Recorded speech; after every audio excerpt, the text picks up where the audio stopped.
शेवटचा प्रश्न घ्या प्लीज. सर हा शेवटचा सर.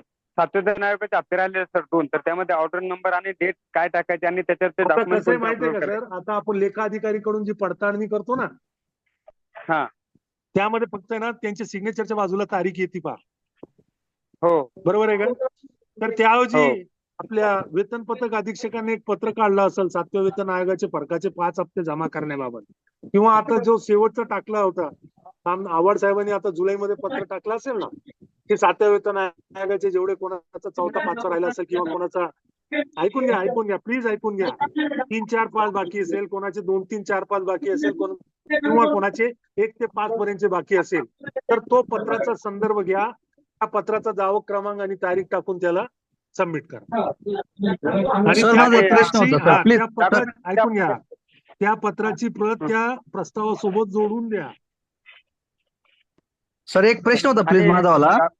हॅलो डॉक्युमेंट कोणते अपलोड करा सर तिथे डॉक्युमेंट? सर तुम्ही तिथं ऑप्शन जर निवडलं ना, तर तुम्हाला खाली तो दाखवणार आहे की कोणत्या प्रस्तावासाठी. ते 12 ऑप्शन मध्ये वेगवेगळे कारणासाठी वेगवेगळे कागदपत्र आहे.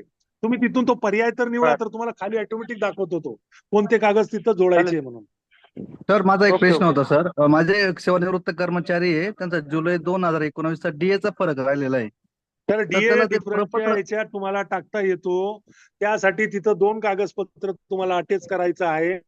समजा त्याचा 32 आणि 36चा डीए 4% डिफरन्स बाकी असेल, तो शासन आदेश आहे ना, ते त्याचा पहिला पान तिथं अपलोड करा. आणि खाली दुसरा त्यांनी कागदपत्र अपलोड करायला सांगितलंय, शाळेचा मुख्याध्यापकाचा पत्र. तो पत्र म्हणजे असंच की आमच्या शाळेतील अशोक सखाराम पवार हे 2019 अमुक अमुक तारखेला सेवानिवृत्त झाले, आणि त्यामुळे त्यांचा या कालावधीतला इथून तर इथपर्यंतचा 32 आणि 36 एकूण 4%चा फरकाचा महागाई भत्त्याचा फरकाचं देयक प्रलंबित राहिलेलं आहे. आणि हे देयक यापूर्वी मी आहरित केलेला नाही किंवा दाखल केलेला नाही, करिता हा प्रमाणित करून देण्यात येतो. असा पत्र तिथं मुख्याध्यापकाचं पत्र अपलोड हा ऑप्शन आहे, तिथं तो पत्र अपलोड करा. ओके. आता पुष्कळ ओके प्रश्न हे न संपणारी गोष्ट आहे सर. आणि सर थोडा सेल्फ प्रयत्न करा. 2 तास झाले. याचा एक युट्यूबला हॅलो, व्हिडिओ सर. जर मलाही टाकला तर बोलता फार येणार बरं होईल नाही. सर. जिल्ह्यातील सर्व लोकांना बघता येईल. सर.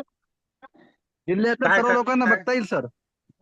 हॅलो. काय काय याचा जर एक व्हिडिओ बनवला ना, युट्यूबला व्हिडिओ? व्हिडिओ जर बनवला ना, अच्छा, हा तर बाकीचे सर्व ठीक जिल्ह्यातील आहे बाकी सर, मी जेवढे आपले प्रयत्न करतो कर्मचारी आहे, ज्यांना सर, प्रयत्न करतो. जे जॉईंट होता नाही आला त्यांना. हा ठीक आहे, हॅलो, ठीक आहे. हॅलो. थँक्यू. Hello, sir. सन्मान्य आव्हाड साहेब बोलणार आहे आपल्याला. बोला प्लीज.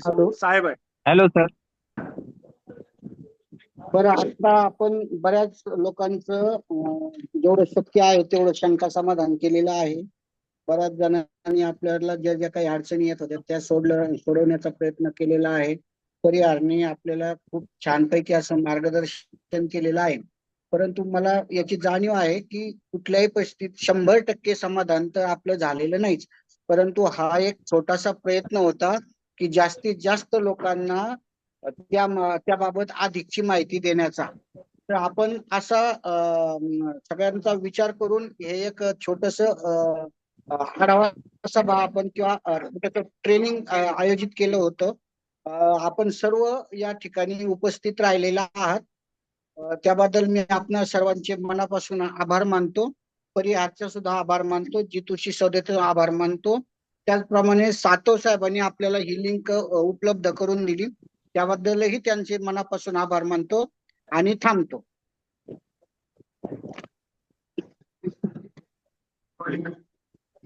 हॅलो धन्यवाद सर. युट्यूबवर टाका सर लिंक. सर.